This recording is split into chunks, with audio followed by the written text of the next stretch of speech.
Well, time for Focus 50 Plus, and Dr. George Schofield joins us now this morning. And as always, you like to bounce off things that happen in your real life. I do. I don't want to do imaginary, and this week I received an email that really made what little hair I have stand on top of my head, so I asked Kathy to read it. Okay, it says, I find that I'm one of your readers who rushes through the reading with the intent of doubling back to do a thorough job of the exercises. I'm having trouble focusing. I find that my issue is honing down to a realistic action plan which is prioritized.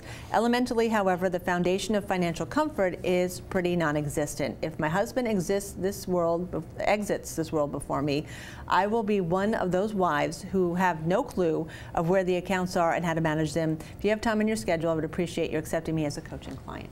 So here's a lady sending me an email saying she's very talented, she's very smart, she has no idea where their money is, and if her husband exits this life first, what will happen? She's going to have a big problem. Is this common? It's very common, and it comes, I think, in large measure out of our attempt to be efficient. You do the laundry, I'll do the grocery shopping. You do this, I'll do that. Some of it's also out of gender habit, if you will. See, I do all of that. I do the financial at my house. But just so it's not exclusively women or men. Right, it's easier just the way it falls for us. Right. But okay, so if you don't know your finances, where do you, either side, man and woman, where do you begin? What do you do? Well, there are really two things. One is, do you have enough knowledge to understand what finances means in your life?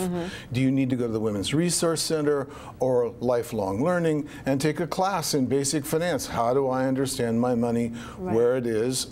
Second, of course, you have to know what you have. Do you have a financial advisor? Do you get pieces in the mail that you give to your spouse because that's what your spouse takes care of? So we have education, we have paying attention, we have finding it. And if you have a financial advisor, I strongly suggest that twice a year you sit down with him and her at a formal, whether you go to lunch in a private setting or whether you do it at that person's office.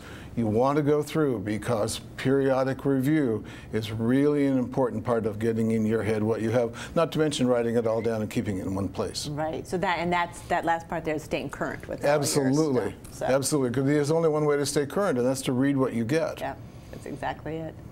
Oh my goodness, okay. Well, a lot to think about. Once again, always great information there. This is a real email, and I really wanted to share it with our audience. Yeah, thank you so much. You're welcome. All right, we'll see you right after this, so stick around to watching the Morning Edition.